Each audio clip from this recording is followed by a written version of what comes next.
We've all been there. That moment you open the attic door or peer into the back of a closet and you're met with a tidal wave of stuff. Boxes stacked precariously, furniture draped in sheets, the ghosts of Christmases past. And honey, let's be honest, a little shudder runs through you, doesn't it? It's more than just the dust, isn't it? It's the weight of it all. The weight of time, of memories, of decisions made and paths not taken. Because let's face it, at a certain age, decluttering isn't just about tidying up, it's about confronting your life. For those of us at the half-century mark, or gracefully gliding past it, decluttering takes on a whole new meaning. It's a reckoning, a confrontation with the stories we've lived and the treasures we've held on to. And trust me, it's not always pretty, but it is necessary. So, let's unpack this together, shall we? Let's dive into the 5 brutal truths of decluttering at 60. Truths that might surprise you, truths that might sting a little, but truths that will ultimately set you free.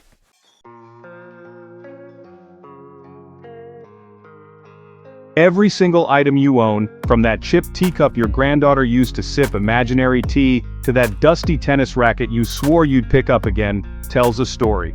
It's a thread in the tapestry of your life. And just like that tapestry, some threads are vibrant and joyful, while others are faded and maybe a little frayed. That chipped teacup? It's not just about a pretend tea party, it's about the boundless love you have for that little girl, the way her laughter filled your home. That dusty tennis racket? It's not about missed matches.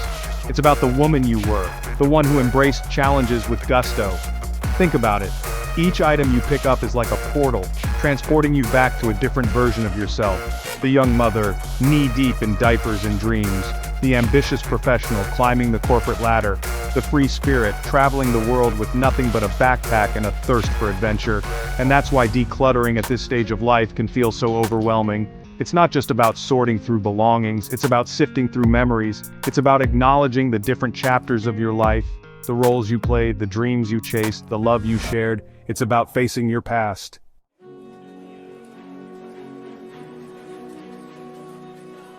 We tell ourselves these are just things, a collection of plates gathering dust, a closet bursting with clothes we no longer wear, boxes filled with who knows what, shoved into the attic, out of sight, out of mind.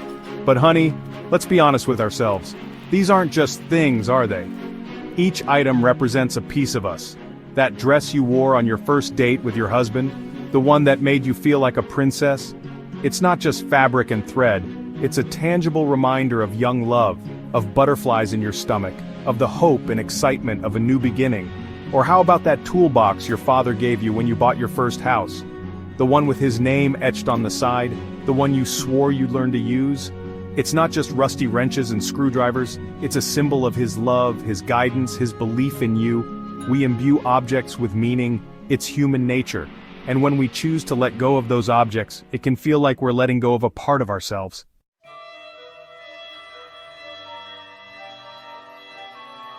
Now let's talk about guilt. That heavy cloak we wear when we even about letting go.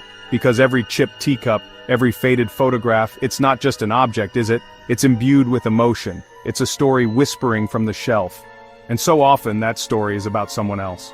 Someone we loved. Someone who entrusted us with these pieces of their life. And the thought of letting go feels like letting go.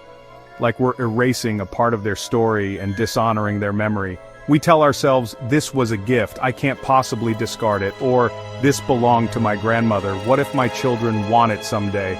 But honey, let's be honest with ourselves. Are we holding on to these things out of true love and respect, or out of obligation and fear? Because sometimes the most loving thing we can do is to release ourselves from the weight of these expectations, to acknowledge that it's okay to let go, to create space for new memories, new stories to unfold.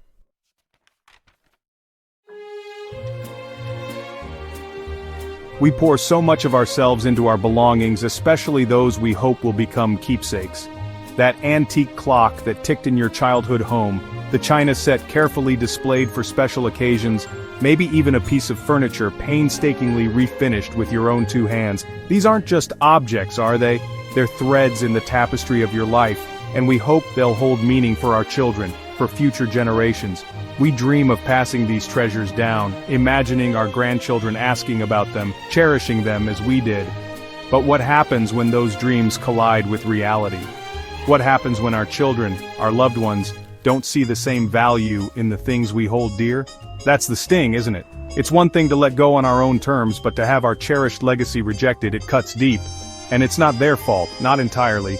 Times change, tastes evolve, and our children, they're building their own lives, their own stories. What they need to hold on to may be different from what we held on to.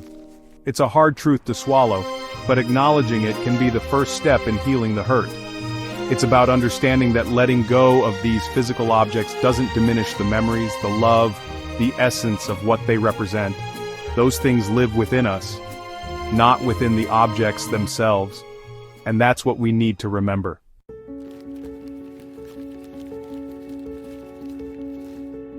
We often think of clutter as just a matter of aesthetics, a visual nuisance. But the truth is, its impact runs far deeper than that. Clutter isn't just messy, it's a weight that we carry, often without even realizing it. It's a burden on our minds, our bodies, and our spirits. Think about it. Walking into a cluttered room, papers piled high, drawers overflowing, things scattered about. It's overwhelming, isn't it? It's hard to know where to look, where to start. And that feeling of being overwhelmed, it seeps into every aspect of our lives. It steals our focus, making it difficult to concentrate on tasks, or even just relax and enjoy our surroundings. Our homes, they should be our sanctuary, a place of peace and rejuvenation. But when they're cluttered, they become a source of stress, a constant reminder of all the things we need to do, to fix, to organize. And let's not forget the physical toll clutter takes. It creates tripping hazards, makes cleaning more difficult, and can even exacerbate allergies and respiratory problems. It's a drain on our energy, our time, and our overall well-being. But here's the good news. It doesn't have to be this way. We have the power to break free from the weight of clutter, to reclaim our space and in turn, reclaim our lives. It starts with a decision, a commitment to ourselves, to create a home environment that supports our well-being, both physically and emotionally. Now, I know it can feel daunting, especially when we've been living with clutter for a long time.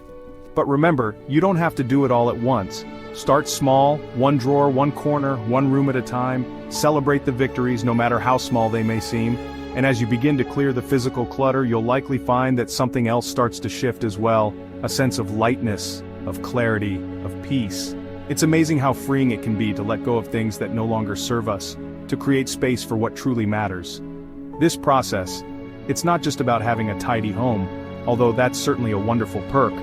It's about creating a life that feels aligned, that reflects who we are and what we value. So I encourage you to embrace the transformative power of decluttering. Let go of the weight, the burden, the things that are holding you back. Create space for joy, for creativity, for peace of mind. Remember, your home, it should be your sanctuary, a reflection of your best self. And when you free yourself from the weight of clutter, you free yourself to live a life that is more aligned, more joyful, and more fulfilling.